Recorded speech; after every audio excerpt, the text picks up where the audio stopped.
na shomurwa leo. Sitaongea. Wacha watu wengine waongee leo. Ndugu, you can introduce yourself. Thank you very much. My name is Vioja.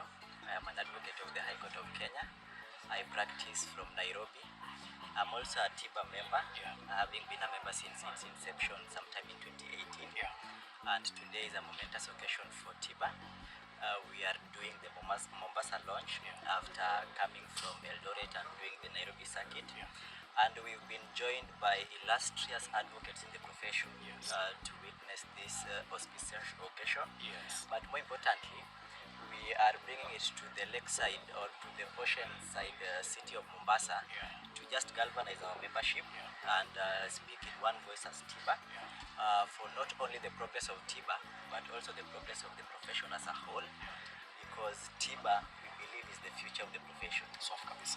Sasa unafikiria ukitumia hizo heavy words tunakuogopa? Ati galvanize siji. Fanya hivi. Kama mjue kizungu si shida. Also when mtafute refund of your school fee. Ati galvanize. Fanya hivi. Leo we have a very special guest. Okay. Someone who's done so much for the young bar. Ningependa uintroduce. Unajua jamaa wamezoea kuona uso yangu kwa Kiswahili. Sasa tunataka kuongea Kiswahili. Okay. Wewe ongea Kiswahili. Galvanize na Kiswahili ni nini? Position hapa tupige na insha. Galvanize na Kiswahili ni nini? Okay. So we good? We good sasa Kiswahili. Tuko sawa? We already rolling. Okay. Karibuni nyote. Leo tuko Mombasa. Tumekuja hapa kwa sherehe na shughuli ya The Young Bar ambayo tunaipata TYBA. Tuko hapa na mawakili shupavu, mawakili ambao wamefanya kazi nzuri katika profession ya legal profession. Na leo hii kulingana na ile ratiba tuko nayo, tutakuwa na wageni mashuhuri, wageni waalikwa na wageni pia wenye wamejitokeza tu. Lakini aswa leo tuko naye bwana Omwanza Ombati ambaye ni wakili, amefanya kazi kwa muda mrefu, anafanya kazi kule Nairobi sana, lakini pia miji mingine pia na hata ugaibuni. Ana tajriba kuu katika masuala ya ugaibuni. Wewe unaelewa nini? Uelewi kizungu, uelewi Kiswahili. Nataka tuone na Swahili. Okay.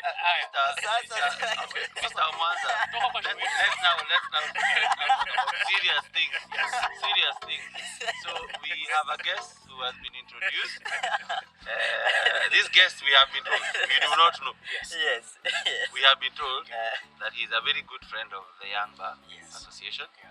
We have been told he's been holding their hands and being their friend, and we want him to introduce himself and in the introduction touch on why he believes that TYBA is an association worth investing his time and other resources in. So my name is Omwanza Ombati. I'm a friend of TYBA by association and through personal friendships for the entire TYBA. And TYBA stands for the Young Bar Association. It's been registered and it's an organized group of young men and women, I believe, who are advocates between 1 to 5 years. And right now they constitute the majority of the profession. Out of about 18,000 lawyers, about 11,000 are members of TYBA. And therefore they are the largest constituent of membership in the law society. I am their friend because I believe that the future belongs to these youngsters, because all of us started from somewhere and we started as young lawyers to be where we are. So I believe that for us to have a profession that is worthy of inheritance to our grandchildren and to our children, we need to invest in younger lawyers so that they are also able to pick certain ethos and practices and beliefs of lawyers. Alright. So Omwanza. Yes. Just briefly, in the prefaces, way possible. Yes. Maybe hii sheria ulipenda lini? When did you know that you wanted to become an advocate? Maybe you could tell us where you went to high school and maybe one of more memorable campus experience and KSL. Yeah, capture that. Yes. Yes.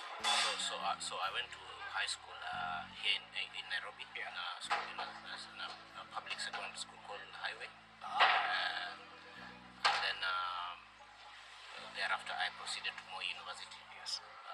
also a public university, and I pursued a Bachelor of Laws.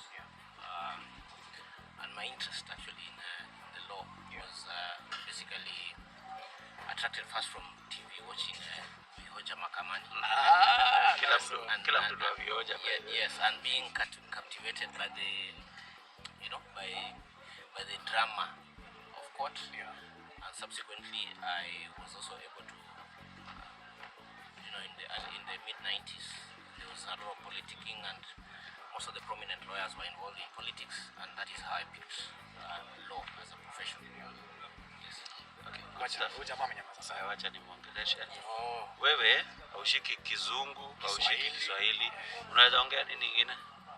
Hata kitaka Gujarati and Okay. So let me ask you. yes. As a member of TYBA, Yes. welfare yako imesaidika aje? What have you gained from being a member of TYBA? A lot of things. The first one is that, first of all, we have a voice, a unified voice through which we speak as members of the young bar. So that by having that voice, we know every member. So if I have something that affects me, it is more likely that TYBA will address it because I'm known personally to the TYBA leadership and to the TYBA membership. Number two is TYBA is launching a raft of proposals and products that are geared towards sorting out the welfare of young advocates. If you look at the launch in Eldoret, it was accompanied by a medical cover, a product that is related to medical cover, given the fact that you find that most young advocates don't earn as much, that will enable them to get a comprehensive medical cover. So that is the second thing. The third thing is that with the umbrella association of TYBA, we are able to convince prominent legal personalities like Mr. Omwanza Ombati to come on board to see what is the best way to support the profession from the upper going up. Because if we were disintegrated, if we didn't have a unified voice, then that would not be possible. And Mr. Omwanza has told you that he thinks the future can only be secured by supporting the young, because for sure they are the future of the legal profession. So TYBA offers its membership, and not just its membership, but the entire structure of young advocates, the avenue to better articulate their issues and any grievances they may have. It's not only just about grievances every time, but even the good things that we celebrate. So today we are in Mombasa, for example. Apart from just the launch and apart from just the serious issues, we will also maybe have a chance to shake a leg and to bond. These are very important things for us. The work as an advocate sometimes is tedious, and it could involve a lot of hours, and get tired clients and things like that. So it's also a good time to unwind, looking at the faces of beautiful members of TYBA. You know what I mean. Finished. You are done. Now you know his agenda. But there's something you mentioned. Let me interject. Yes. You said you grew up watching Vioja Mahakamani Yes. and some lawyers in politics. Yes. So tell us, first, Yes. what do you think is the place of a lawyer in politics? And number two, going forward, how are you intending to get into politics? If you intend to, Yes. So, well, those are two separate questions. So the first answer is that I think lawyers play a large part in politics, because they are involved. They understand deeply the meaning of law and how it interacts with society. And we have many lawyers who are in parliament and who are able to influence how law is made. We also have lawyers who are judges who interpret the law and its meaning, and therefore affect the way it applies to society. So you cannot separate a lawyer from politics. I think the politics of law is run through lawyers. Yes, that's true. That is the first question. And the second one was whether I intend to run for a political seat. I think my only ambition right now is to run for president of the Law Society. I don't intend to pursue any other political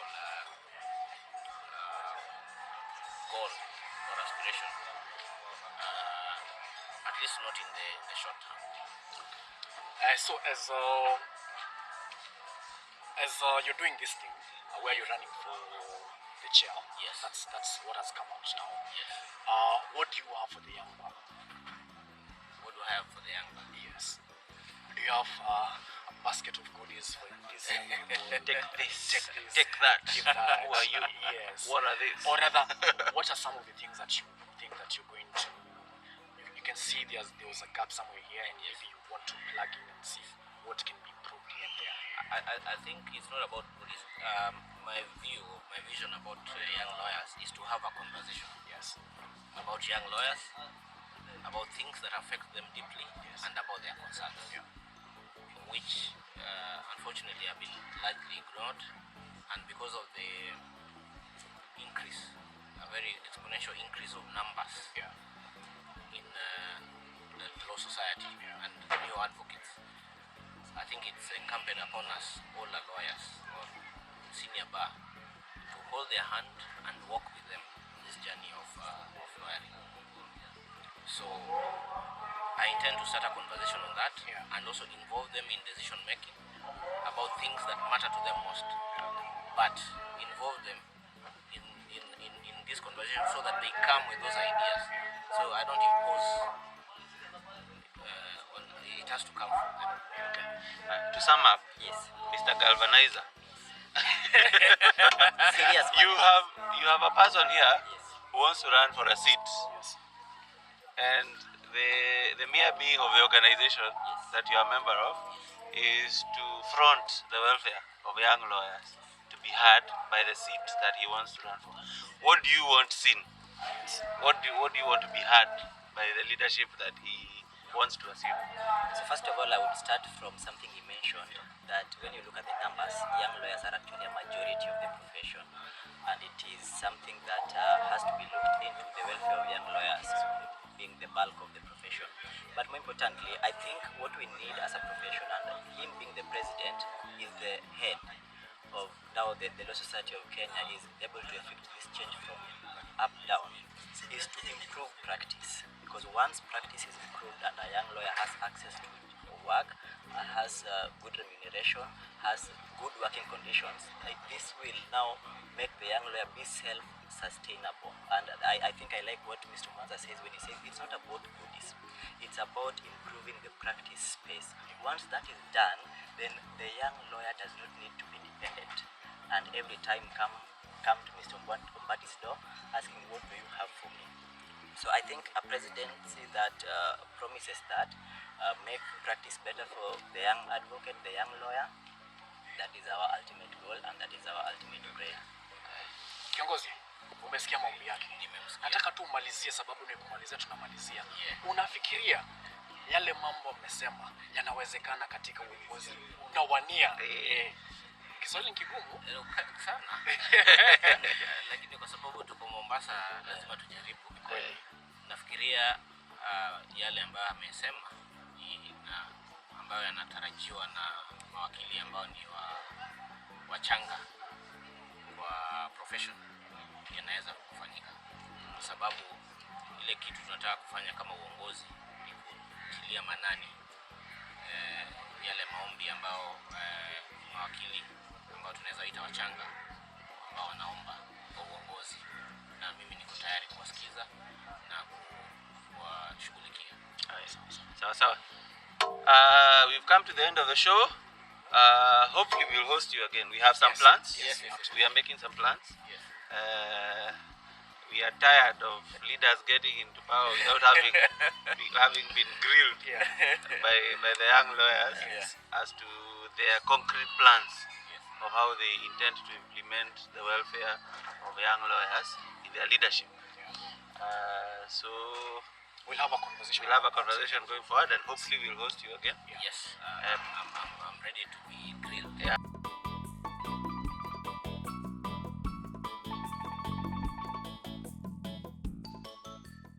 You're what? In my spare time, I practice law. Okay.